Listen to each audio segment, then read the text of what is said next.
Hollywood, a place of shining lights, shimmering gowns, and glamorous premieres. But beneath the glittering surface, there have always been darker, more hidden stories. Stories whispered at cocktail parties, printed in tabloids with question marks instead of periods, and passed down as rumors that never quite die. One name tied to such legends is Angie Dickinson, the sultry blonde who became one of Hollywood's most recognizable stars. She played gun-toting detectives, seduced leading men, and danced through the golden age of television and film with unmatched charm. To the public, she was every man's fantasy. But to those inside Hollywood, the whisper suggested another side, a woman with secret passions, fiery rivalries, and connections to women who would later stand proudly as lesbian icons. The phrase that stuck, and has since become a legend of its own, is that Angie Dickinson once named the 7 lesbian actresses she hated most and secretly dated.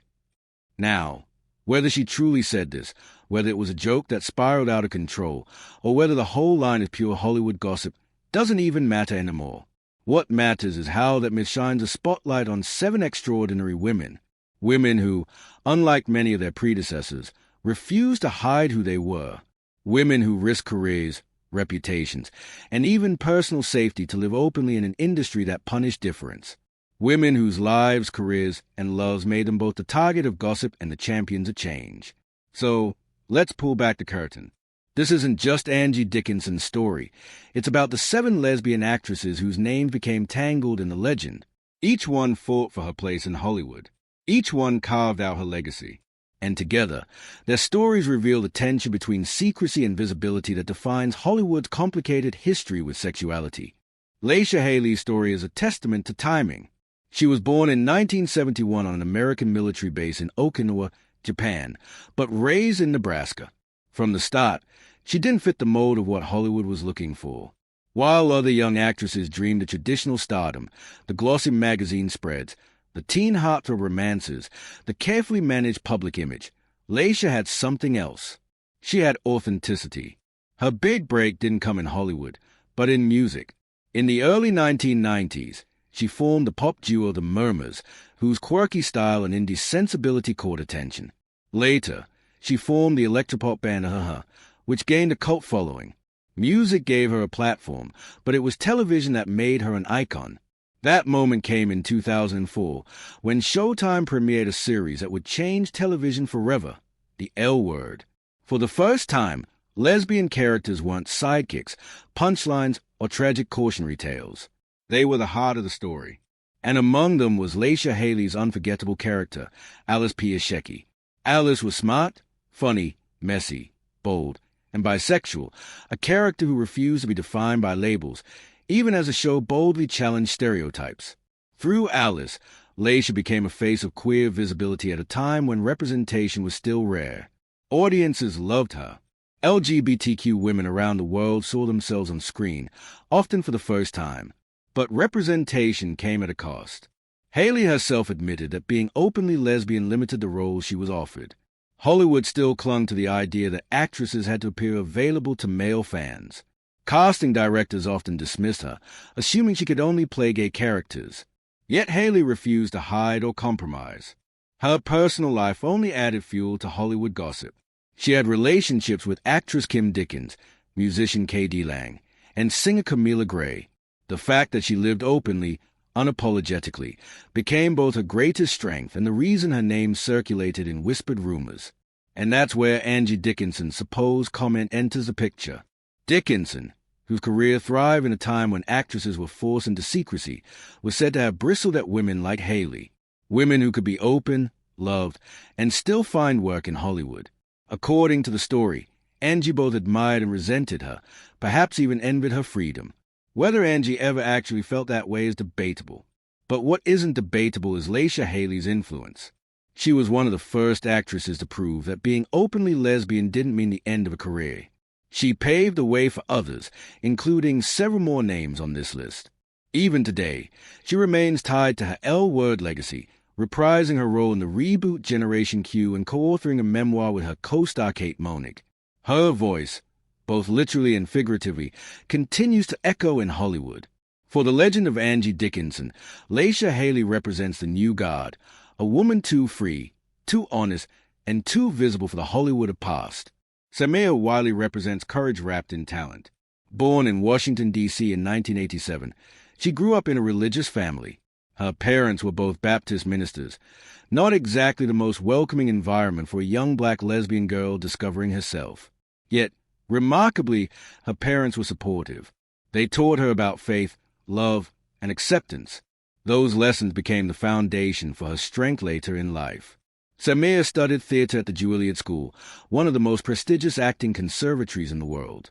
It was there that she honed her craft, preparing for a career that wouldn't just entertain, but challenge cultural norms. Her big break came with Netflix's Orange is the New Black, the groundbreaking prison drama that blurred the lines between comedy and tragedy. As Poussey Washington, Samira stole every scene she was in. Poussey was sharp, funny, vulnerable, and deeply human, a fan favorite. But what made her role unforgettable was the way her story ended. When Poussey died in Season 4, in a scene eerily mirroring real-life police brutality, fans were outraged. The storyline sparked protests, tributes, and even charitable campaigns. That's how powerful Samira's performance was. She turned fiction into activism. Off-screen, Wiley's own love life became part of her story. While working on Orange is the New Black, she fell in love with writer Laura Morelli. Their romance was something out of a Hollywood script. Morelli realized she was gay while writing scenes for the show, left her husband, and later married Wiley in 2017. Today, they are one of Hollywood's most celebrated queer couples. But fame didn't protect Samira from struggle. As a black lesbian actress, she faced double discrimination. Roles were limited, opportunities scarce. Yet she pressed on, appearing in The Handmaid's Tale as Moira, another complex queer character in a dystopian world. That performance earned her an Emmy, proof that her talent transcended typecasting. So where does Angie Dickinson fit into this story? Angie came from a generation where women of color, especially queer women of color, were virtually invisible in mainstream Hollywood. The idea of a black lesbian actress becoming an Emmy-winning star would have been unthinkable in Angie's heyday. And that's precisely why the legend of the 7 actresses has power. Dickinson was said to hate women like Samira, not out of personal animosity, but out of discomfort with how radically different Hollywood had become. Samira Wiley embodies everything Angie's generation suppressed: visibility, intersectionality, and pride. If Angie represents the secrecy of old Hollywood, Samira represents the freedom of the new. Cynthia Nixon's name is forever linked to Sex and the City. As Miranda Hobbs, the sharp-tongued lawyer with fiery red hair, Nixon became part of television royalty. The show wasn't just popular, it was a cultural revolution. Women around the world debated love, sex, and friendship through the lens of Carrie, Charlotte, Samantha, and Miranda. But while audiences adored Miranda, Nixon's real life was much more complex. Born in New York in 1966, she started acting as a teenager. Her career included Broadway performances, television appearances, and film roles.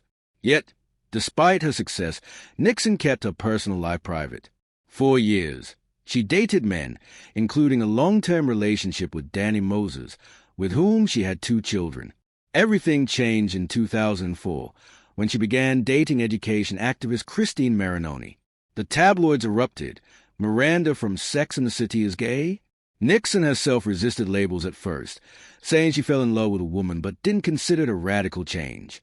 Still, by 2012, she married Marinoni, cementing her place as one of the most high-profile lesbian actresses in Hollywood. Unlike many on this list, Nixon didn't stop at acting. She entered politics. In 2018, she ran for governor of New York, challenging Andrew Cuomo in the Democratic primary. Though she lost, her campaign was historic. A woman, a lesbian, an activist, daring to take on one of the most powerful political figures in America. Cynthia Nixon's story is about evolution. She didn't come out early in her career. She waited until she was established. For Angie Dickinson, this likely hit a nerve. Angie spent her prime years navigating Hollywood's rigid rules about femininity, desirability, and heterosexuality. Seeing Nixon succeed as both a lesbian and a mainstream star may have seemed like a betrayal of everything old Hollywood believed about what women should be. But Nixon wasn't betraying anything. She was rewriting the rules. And by doing so, She opened the door wider for queer women to take their place not just on stage and screen, but in politics and power. If there's one woman on this list who embodies boldness, it's Lea DeLaria. She's brash, unapologetic, hilarious, and utterly unforgettable. Born in Illinois in 1958, Lea grew up Catholic, but from a young age she knew she was different. By the 1980s, she was making waves in stand-up comedy. Her style was raw, in your face, and proudly queer. At a time when most comedians avoided discussing homosexuality, DeLaria walked on stage and announced herself as a big dyke before anyone else could. In 1993, she made history by becoming the first openly gay comic to appear on late-night television in the U.S. with her groundbreaking performance on the Arsenio Hall show. That moment wasn't just comedy, it was activism. She forced America to see and hear a lesbian voice on its own terms. Lee's acting career blossomed later, most famously as Carrie Big Boo Black on Orange is the New Black. Her tough, wisecracking, but deeply human character became a fan favorite. Through Boo, Lea brought humor and heart to the screen, showing that butch lesbians had a place in mainstream storytelling. Offstage, DeLaria has always been a fighter. She's battled industry typecasting, homophobia, and ageism, but her refusal to conform became her superpower. She's also a talented jazz singer, releasing several albums that showcase another side of her artistry. For Angie Dickinson, Lea DeLaria would have been incomprehensible. Angie built her career on glamour and sex appeal, carefully curating an image that appealed to men. Lea blew that up. She embraced masculinity, mocked Hollywood beauty standards, and made her sexuality the centerpiece of her identity. If Angie hated her, as the legend claims, it was probably because Lea represented everything Angie could never allow herself to be. Lea DeLaria's legacy is one of defiance. She didn't just live openly, she thrived openly. And for that, she'll always be remembered as one of the trailblazers of queer comedy and television. When people think of sitcoms that defined the late 1980s and 1990s, Married, with children is always near the top of the list. It was crude, controversial, and absolutely groundbreaking for the way it lampooned the so-called perfect American family. At the heart of that show's success was Amanda Bearse, who played the unforgettable Marcy Rhodes Darcy, the Bundys' tightly wound, sharp-tongued neighbor. Marcy was everything old Bundy wasn't: outspoken, feminist, socially aware. She was a perfect foil to O's laziness and outdated views, and audiences loved the back-and-forth banter between them.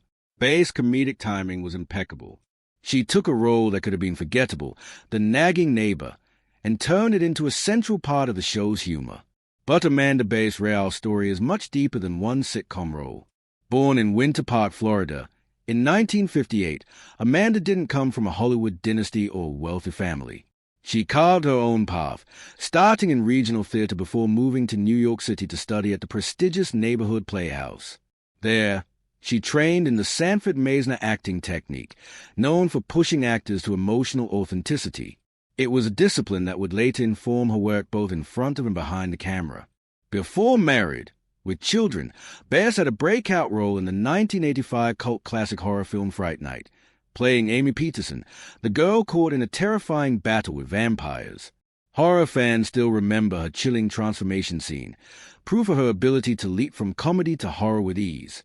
Yet despite her growing fame, Bearse carried a secret. Behind the cameras, she was in a committed relationship with a woman, but she kept it hidden. In the 1980s and early 1990s, Hollywood was still deeply hostile to LGBTQ representation.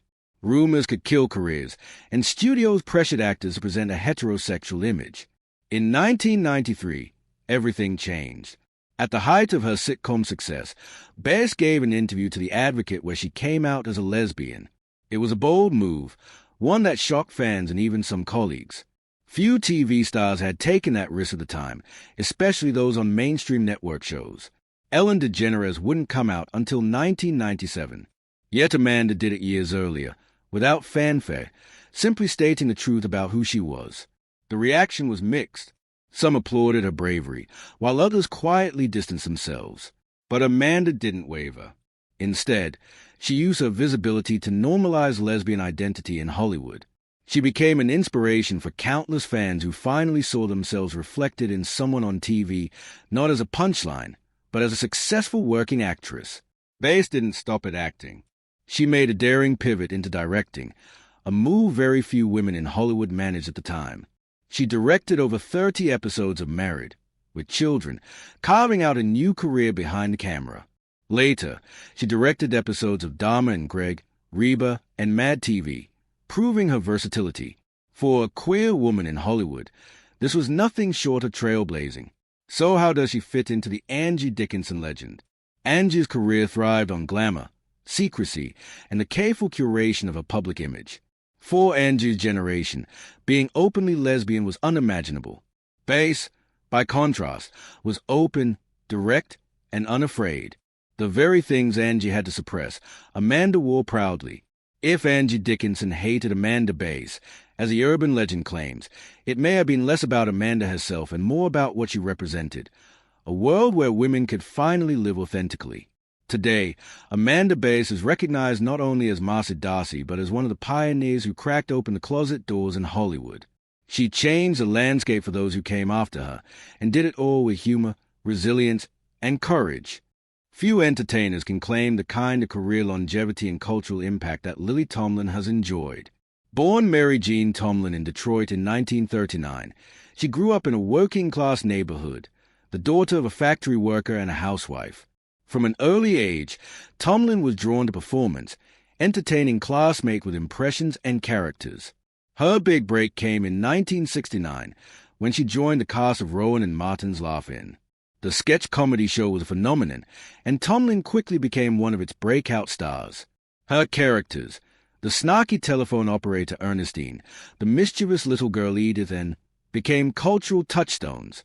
She had the rare gift of being able to create fully realized comedic personas that were funny, sharp, and deeply human.